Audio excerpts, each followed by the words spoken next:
Disney World has a signature restaurant that almost no one talks about, but the ones who do say it might be the best restaurant in Disney World. We are trying out Flying Fish, one of only a handful of restaurants that I haven't eaten at in Disney World. And I've heard some pretty amazing things, so can it possibly live up to the rumors? Flying Fish is a seafood-focused fine dining restaurant located at Disney's BoardWalk Inn Resort. It is right on the boardwalk, walkable from Epcot and Hollywood Studios, as well as all those Epcot area hotels. And it's known for incredible fish, incredible steak, and really incredible service. We're trying it out. We're seeing if you need to go there, because you can get a same-day reservation if you want, and it sounds pretty good. Okay, sitting down at Flying Fish, first impressions of the atmosphere. Snazzy. It's a very beautiful atmosphere. It feels very upscale. The chandeliers are like these lit bubble chandeliers. You can see there's like glass fish in the ceiling. It's honestly one of the more upscale, swanky environments I feel like I've been in a Disney restaurant, which is good because the prices are also up there here at Flying Fish. But I think a very romantic, intimate atmosphere. It is on the noisy side, and there are still a lot of kids, but so it's not the most intimate adults only experience, but I think it feels very, very nice while still feeling approachable, which is kind of that sweet spot. I got a glass of red wine, and that's because I'm trying the steak and the fish, and I went with red, so the fish will have to suffer. But cheers! I'm ready for bread. Okay, the bread has arrived with the most creamy, delicious looking butter that has like huge chunky pieces of salt and green onion on it. The bread itself is good. Crispy outside, soft on the inside, cut into really perfectly thick pieces, and just like very high quality. And it's not just that, oh, you know, they've whipped up some unsalted butter, all nice with salt and green onion. Like the butter itself is high quality. As you may know if you watch the channel regularly, we recently went to Paris and the butter everywhere was incredible. This is on par with some Paris butter, and it's whipped with a lot of air in it. Very smooth and delicious. So butter, good indication of the meal. No one's ever said that before, but it's probably true. For the starter course, got the mussels, fennel mussels, which look beautiful as they've arrived on the table. And it's a solid portion. Only one appetizer because we're going 2 entrees. I should have used a spoon, but you know what? No one's watching.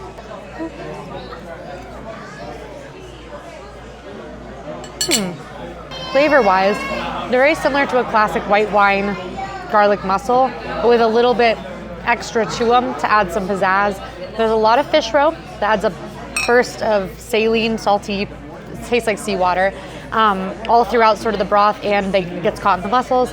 And the sauce is really more of that like buttery white wine sauce, but there's this savory note from the fennel that sort of adds a different aromatic and makes them taste a little bit different, but it's not too big of a departure from a classic mussel serving, which I appreciate because I like the way they do it that way all the time because that's the good way. The one downside I have to this is I've tried 2 mussels and both of them have been a little bit gritty.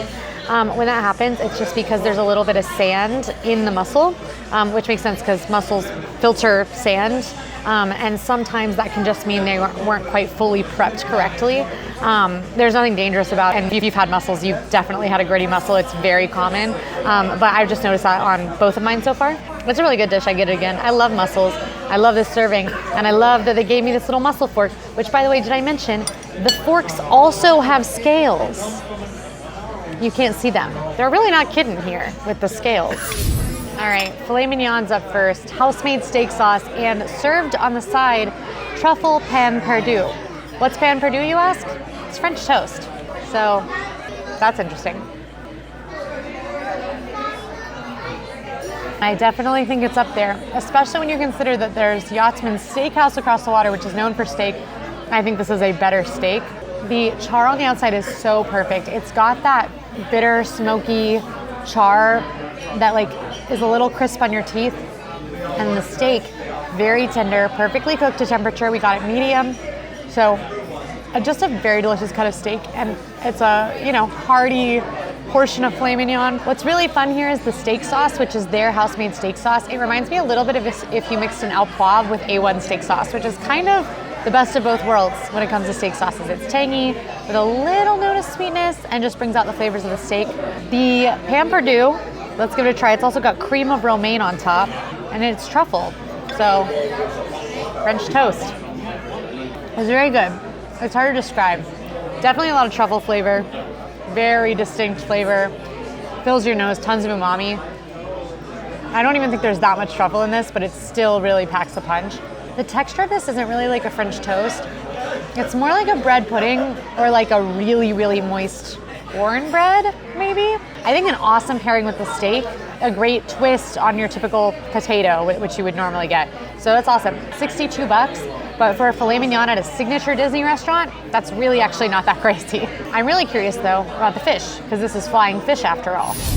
Red snapper wrapped in potatoes. Look at this, crispy outside of potato, beautiful golden brown. Like in the dictionary, when they're like cook the potatoes to be golden brown, there's a photo of these potatoes. And then inside, huge piece of beautiful, flaky, meaty red snapper, all accompanied by leek fondue.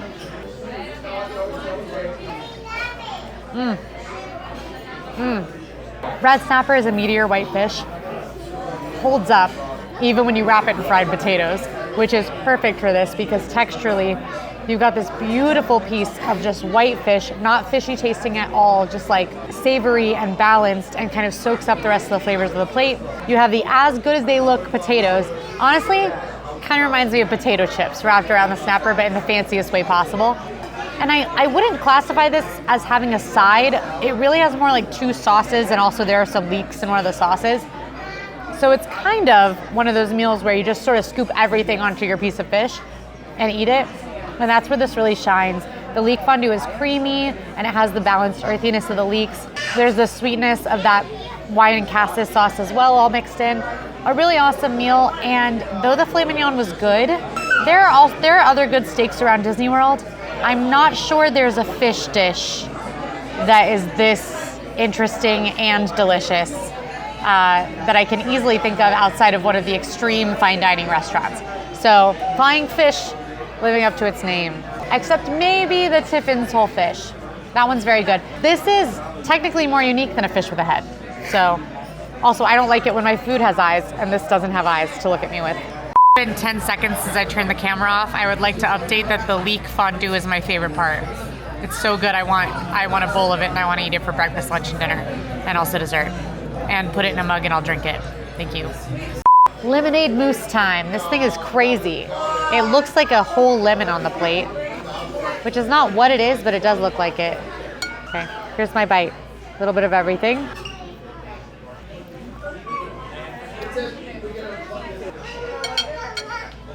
That's bomb. That's so good. Most of the time, table service desserts in Disney World do not impress me. There's one table service dessert. It's over at Narcoossee's, the almond cheesecake that I love. It's my favorite dessert in Disney World. This is up in its area. It is so incredible. Tangy lemon mousse with this hard shell on the outside to add a little bit of crunch. The raspberry coulis that is inside is perfectly proportioned to the mousse to add a sweet raspberry to the lemon's tang. It is a real raspberry coulis. There's the little crunch from raspberry seeds. I am a huge hater of fake raspberry flavoring and like raspberry sauces and stuff, but I love real raspberries. This tastes like real raspberries. I've almost never had a dessert where the liquidy raspberry thing tastes so much like real raspberry. And then you've got this like shortbread-ish cookie. I guess it's more of like a cake. There's a little bit of ice cream, which I think a little bit of ice cream will elevate any dish. This is an awesome dessert. I recommend this 1,000%, and all the desserts that we've seen going by look amazing. This one, actually everything that's at the table, I've been like, wow. Presentation-wise, they're really killing it. All right, everything in my system, I have to say I'm impressed. Quite a pricey spot, but similar to many a pricey Disney signature restaurant, I do think the experience lives up to the price. So let's see, should you eat here?